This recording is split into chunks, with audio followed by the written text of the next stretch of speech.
সৃষ্টির সারা জীব মানুষ হয়তো অপরাধ করে গুনাহ করে মানুষ হয়তো অপরাধী হয় এই জন্য মানুষ কান্নাকাটি করে কিন্তু পাথরের তো কোনো গুনাহ নাই পাথর তো কোনো গুনাহ নাই কিন্তু পাথর কেন কাঁদে আল্লাহর পয়গম্বর মুসা আলাইহিস সালাতু ওয়াস সালাম পাথরের কাছে গেলেন এরে পাথর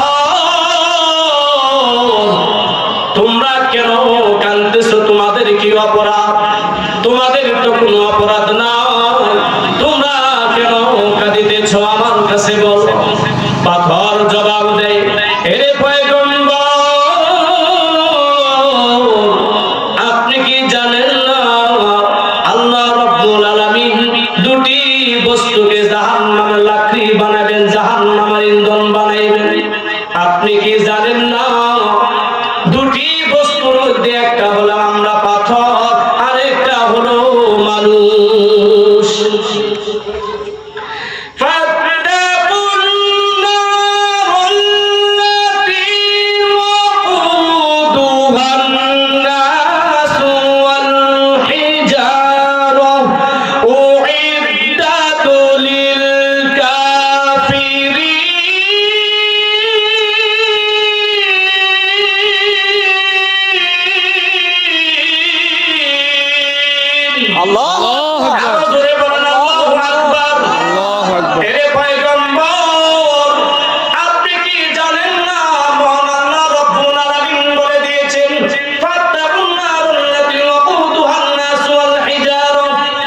দুটি বস্তুকে জাহান্নামের ইন্ধন বানাইবেন দুটি বস্তুকে লাকড়ি বানাবেন জাহান্নামের লাকড়ি বানাইবেন একটা হলো পাথর আর একটা হলো মানুষ এই পাথর হইলাম আমরা যা কেমন পর্যন্ত জাহান্নামের লাকড়ি হতে হবে জাহান্নামে জ্বলতে হবে এই জন্য জাহান্নামের ভয়ে আমরা চোখের পানি ছেড়ে দিয়ে কান্না শুরু করে দিয়েছি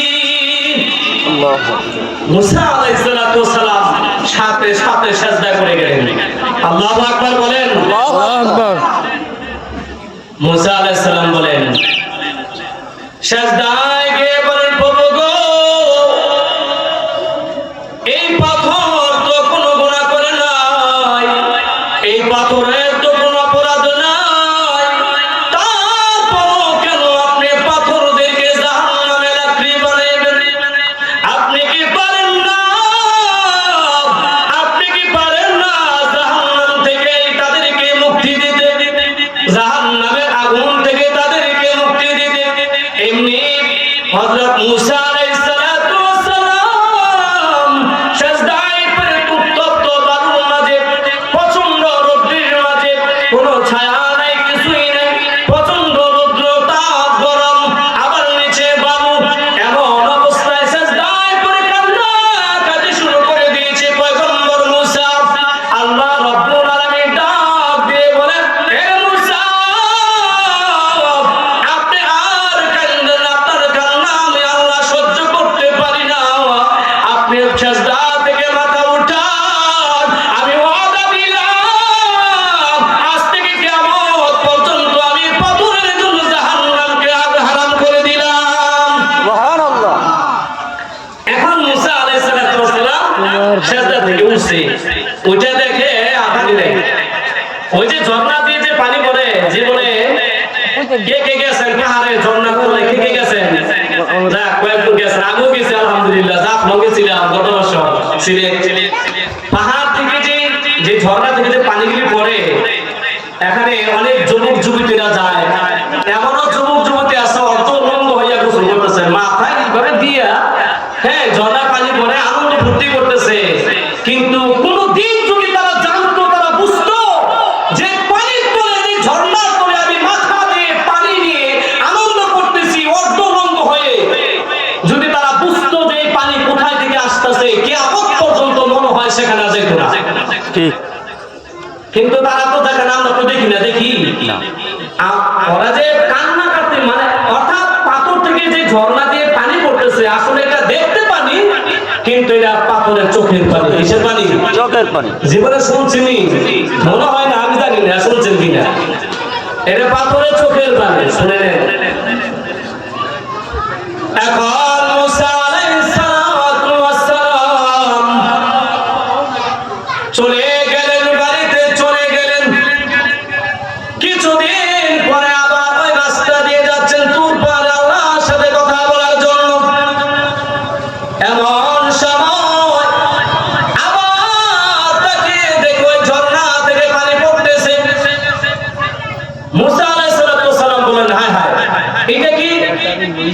আল্লাহ তো তাদেরকে মাফ করে দিছে, ক্ষমা করে দিছে, তারপর কেন কান্দে? কান্না তো কথা না। মুসা আসলামের কথা, তোমাদেরকে তো আল্লাহ তাআলা মাফ করে দিছে, তারপর তোমরা কেন আবার কাঁদতেছো? পাথর কি জবাব দেয়? চিন্তা করে দেখেন, পাথর কি জবাব দেয়? পাথর ডাক দিয়ে বলে, এ আল্লাহর পয়গম্বর, এতদিন পর্যন্ত কান্না করেছি জাহান্নামের ভয়ে, কিন্তু আল্লাহ রাব্বুল আলামিন আমাদেরকে মাফ করে দিয়েছেন। এই জন্য আল্লাহর শুকরিয়া আদায় স্বরূপ কিয়ামত পর্যন্ত কাঁদতে থাকবো। বলেন সুবহানাল্লাহ। আজও কাঁদতেছে, কিয়ামত পর্যন্ত কাঁদবে, ঝর্ণার পানি শেষ হবে না। সুবহানাল্লাহ। বুঝতে পারছেন? এই জন্য ভাই পাথর হয়ে আল্লাহ শুকরিয়া আদায় করতেছেন। আমরা আব্দুল ইবনে আমর রাদিয়াল্লাহু তাআলা আনহু বলেন, তার জন্য তার পরিবারে একটি বকরি জবে করা হয়েছে, তার পরিবারে একটি বকরি জবে করা হয়েছে। ফালাম্মা জাআ, অতঃপর সে বাড়িতে আসছে, বাড়িতে আসার পরে বলেন, ক্বালা আহদাইতু লিজারিনা ইয়াহুদি, ও আমার পরিবার বর্গ তোমরা শুনে নাও, আমার পরিবারে যে তোমরা বকরি জবাই করেছ, এই বকরি জবার গোশতটাকে তোমরা শুধু নিজেরা নিজে খাবে নাকি পার্শ্ববর্তী যে ইহুদি আছে তাদেরকেও দিয়েছো কিনা? কার কথা বলছেন? ইহুদি। কার কথা বলছেন? কোন মুসলমানের কথা বলেন না, সাহাবী বলছেন। কার কথা? ইহুদি প্রতিবেশী। ইহুদি প্রতিবেশী যারা আছে তাদেরকে তোমরা গোশত দিয়েছো কিনা? অর্থাৎ আমার পরিবারে যে গোশত বকরি জবাই করলাম, গোশত আমরা খাইলাম, আমরা সবকিছু মিলে সবাই মিলে খাইলাম, আমার পার্শ্ববর্তী যে ইহুদি আছে তাদেরকে তোমরা দিয়েছো কি না? তাহলে বোঝা গেল শুধু প্রতিবেশীর মুসলমান না, প্রতিবেশীর ভিতরে যদি ইহুদি খ্রিস্টানও থাকে তাদেরকেও কি করতে হবে ভাই? দিতে হবে। তাদেরকেও কি করতে হবে? দিতে হবে। বকরি গোশত তো সবাই খায়, খায় না? বকরি গোশত মনে সবাই খায় না, কি করে? গরুর গোশত হয়তো একটু ভেজাল থাকতে পারে, যে তারা ভিন্ন ধর্মের যেহেতু সেই হিসেবে খাইতে নাও পারে। এটা কেন দিবে? সামিতু রাসূলুল্লাহ সাল্লাল্লাহু আলাইহি ওয়াসাল্লাম ইয়াকুল মা যালা জিবরিল আলাইহিস সালাতু ওয়াস সালাম ইউসিনি বিল জারি হাত্তা যানানতু আন্না মুসা ইউরিথুহু।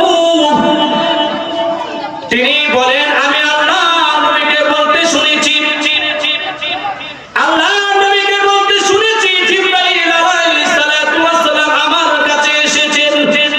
আমার কাছে আসার পরে প্রতিবেশীদের হক সম্পর্কে এমন ভাবে বর্ণনা করেছেন, এমন ভাবে আমার নবীজির কাছে তাকিয়ে দিয়েছেন, বলেছেন, আমি ধারণা করে ফেলেছি, না জানি ওই প্রতিবেশী আমার সম্পদের ওয়ারিশ হয়ে যায়। ওয়ারিশ বুঝেননি?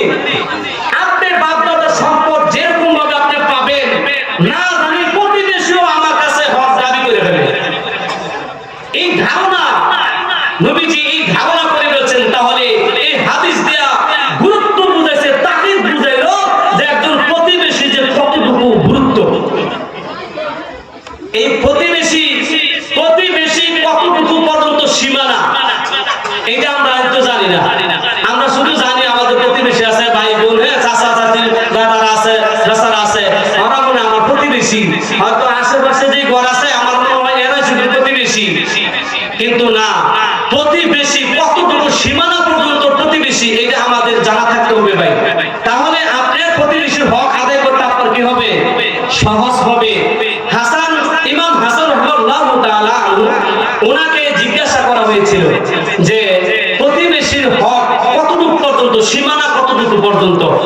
ইমাম হাসান রাদিয়াল্লাহু তাআলা আনহু বলেন যে প্রতিবেশী হলো ডান দিকে তোমার 40 গজ, বাম দিকে 40 গজ, সামনে 40 গজ, পিছনে 40 গজ, অর্থাৎ চতুর্দিকে 40 গজ পর্যন্ত সীমানা যতটুকু, এতটুকু হলো তোমার প্রতিবেশী।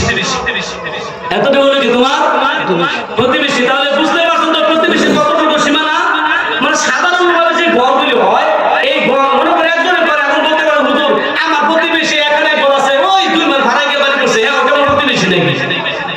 40 ঘর না, না না ওইটা না, মানে 40টা ঘর সাধারণভাবে যতটুকুর ভিতরে হইতে পারে আইডিয়া, এতটুকুর ভিতরে যে বাড়ি ঘরগুলি আছে, এখন ইহুদি হতে পারে, খ্রিস্টান হতে পারে, মুসলমান হতে পারে, আপনার আত্মীয় হতে পারে, আপনার নিজের ভক্তের মানুষ হতে পারে, সবাই কি ভাই?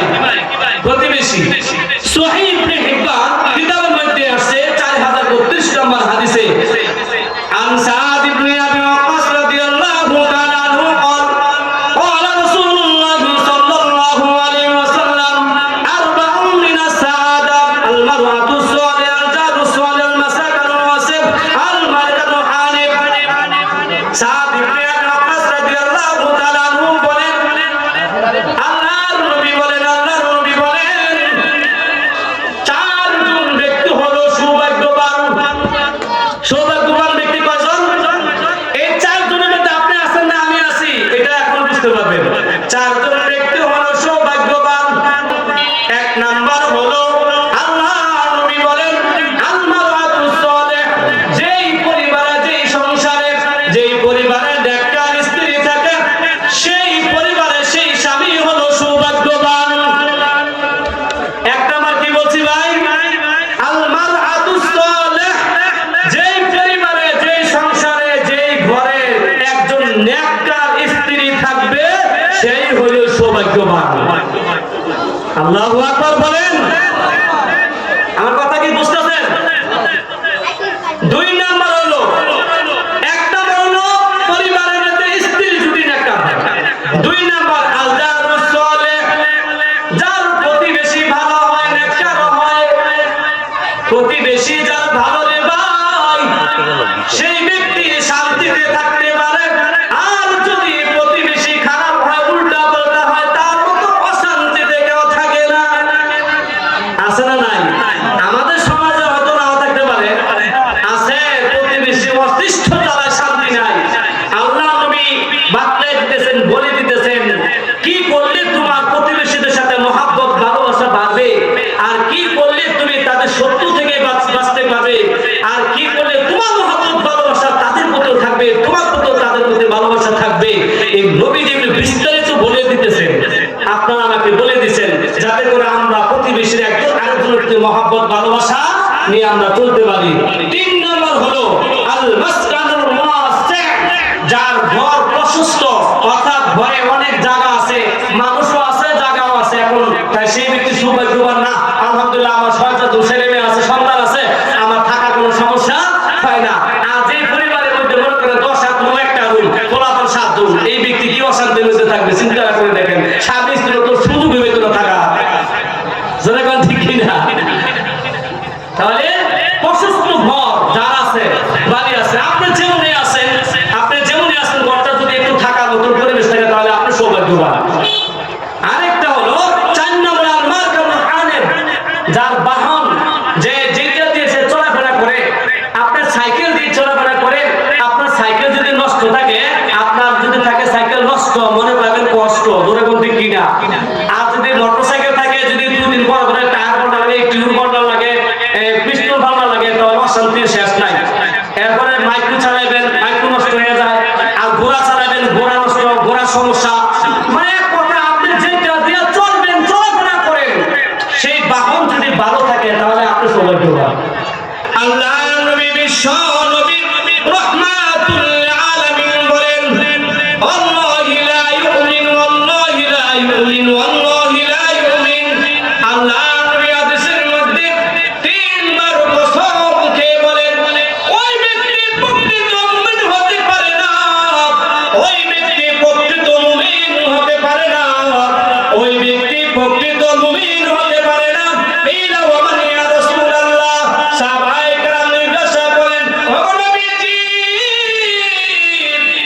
প্রকৃত মুমিন হতে পারে না, আপনি যে একবার না, 2 বার না, 3 বার বলেছেন, ওই মুমিনটা কারা যে মুমিন হতে পারে না? কসম খেয়ে বলেন। আল্লাহ নবী বলেন, আল্লাযী লা ইয়ামান জারুহুল বাওয়াইক, ওই ব্যক্তি প্রকৃত মুমিন নয়, যার অতিষ্ঠ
আপনি কি বলেন? যে মহিলা সারাদিন নফল রোজা রাখে, সারাদিন নফল নামাজ পড়ে, সবসময় সদকা করে, নফল সদকা করে এবং পর্দাও করে, অন্যান্য আমলও করে, কিন্তু তার মধ্যে একটা সাইড আবার তার খারাপও আছে। খারাপটা হলো সে সব ভালো করতেছে, সব ঠিক মতো করতেছে, কিন্তু প্রতিবেশীর সাথে ভালো ব্যবহার করে না, তাদেরকে গালিগালাজ করে। আল্লাহর নবী বলেন হিয়া ফিন্নার, সেই মহিলা জাহান্নামী। সে মহিলা কি? জাহান্নামী। এই জন্য আমাদের সমাজে, আমাদের পরিবারে এমন অনেক মহিলা আছে যে পর্দা করে, আবার নামাজও পড়ে, দিনে ভালো থাকে, আবার 12 বছর প্রতিবেশীদেরকে গালিগালাজ করে, কষ্ট দেয়। আছে না নাই? আছে। নামাজি, নামাজ পড়ে, মাশাআল্লাহ ভালো নামাজ পড়ে, পর্দা থাকে, কিন্তু একটু ঝগড়া করলে ব্যবহার করে, ব্যবহার করে মানুষ নয়। এই যে নামাজ পড়লে কি কেমন, রোজা রাখলে কি কেমন, গুণটা দিয়ে করলে কি কেমন, এটা ব্যবহার পাবো না। জোরে বল ঠিক কিনা? এই ব্যবহার দিয়ে আপনি জান্নাতে যেতে পারবেন না। এই জন্য মা বোনেরা যারা শুনতেছেন, আপনারা এই হাদিসগুলি শুনে নেন, ওয়াজগুলি শুনে নেন এবং আমল করার চেষ্টা করুন। কারণ বেশিরভাগ পরিবার, বেশিরভাগ প্রতিবেশী কষ্ট পায় মহিলাদের কারণে। এই মহিলাদের এমন একটা অভ্যাস ভাই, এমন একটা অভ্যাস, একটা কথা যদি কোন রকম শুনতে পারে, আরে ভাই নেটওয়ার্কের আগে হাত করে। জোরে বল ঠিক কিনা? একবার মনে করেন শেখ সাদি রহমাতুল্লাহ আলাইহি একটা কথা বলেছেন, তুমি যদি তোমার সুনাম অর্জন ছড়াইতে চাও, তুমি যদি তোমার বদনাম অতি দ্রুত ছড়াইতে চাও, মহিলার কানে কানে বলে দেন। মহিলারা নেটওয়ার্ক, মহিলারা কি ভাই?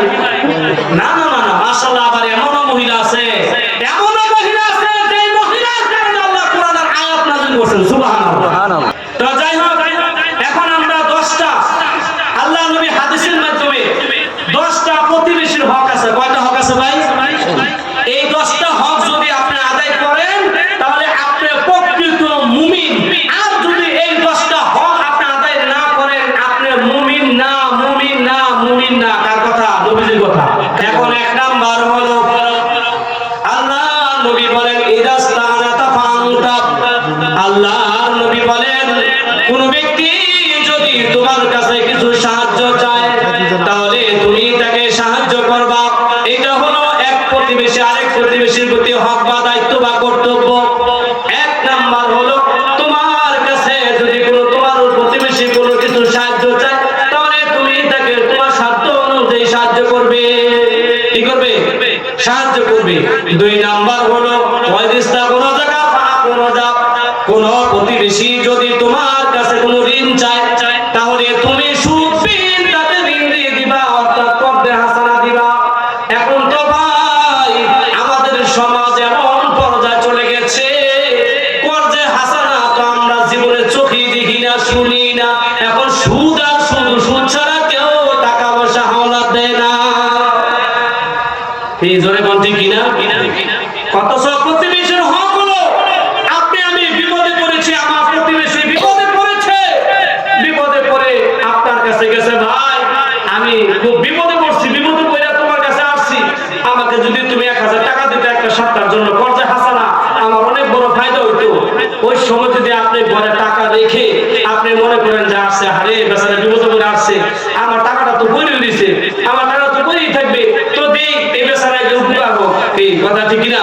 আপনি দিলেন, একটা উপকার করলেন এবং মুমিন খাতার মধ্যে আপনি নাম উঠাইলেন, কিন্তু আপনি কি করলেন না? প্রতিবেশীকে আপনি সাহায্য সহযোগিতা করলেন না, ঋণ দিলেন না, কর্জে হাসানা দিলেন না। এখন কর্জে হাসানা উঠে গেছে আমাদের স্বভাবের কারণে। কিসের কারণে? স্বভাবের কারণে। কারণ আপনার কাছে বিপদে পড়া হাতে পেয়ে ধরে চাচাই না ভালো, আপনার চাচা লাগেন, ধর্মের বাপ লাগেন, 14 গোষ্ঠী লাগেন, আমার এই বিপদ থেকে আপনি বাঁচান, 5000 টাকা দিয়ে 1 সপ্তাহ করে দিয়ে দিন। এই বেচারা চিন্তা করছে যে 1000 টাকা 5000 টাকা চাই দিয়ে যা নিয়ে যা, সামনের সপ্তাহে দিয়ে রাখ, সামনের সপ্তাহে ওমা সামনের সপ্তাহে গেছে, পরে 2 সপ্তাহ গেছে, 3 সপ্তাহ গেছে, 2 মাস গেছে, দেখাই যাবে না। পরে একদিন হঠাৎ রাস্তা গেলে কেউ 1 সপ্তাহ কথা 2 মাস হয়ে গেছে, দিব না, তাই বেচারা চিন্তা করছে দিব বলেছে গরিব মানুষ। এমন কিছুদিন পরে আবার দেখা, কি খবর, কয় বার করতেছি, 1 মাস গেছে গা, আর 1 মাস হঠাৎ বাজারে দেখা, সে কিন্তু টাকার জন্য যায় নাই, দেখা হয়েছে বাজারে গেছে, হঠাৎ দেখা, কি ব্যাপার, 3 বার দিন, এই টাকা খেয়ে মরে গেছি গা, হ্যাঁ টাকা কি দিতাম না আমি, যা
2 নাম্বার।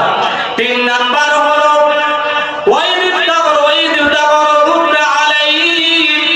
আল্লাহ নবী বলেন প্রতিবেশী যদি দরিদ্র হয়ে যায় তাহলে তাকে সহযোগিতা করা, এগিয়ে আসা।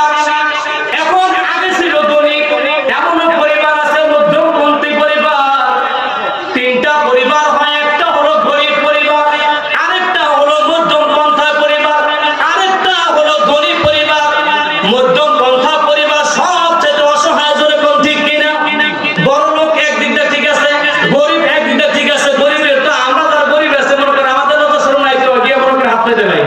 কিন্তু মধ্যমপন্থা পরিবার যারা একসময় টাকা পয়সা ছিল এখন নাই, এখন ভাই তারা যে কি বিপদে পড়ে, না কারো কাছে চাইতে পারে, না সংসার চালাইতে পারতেছে।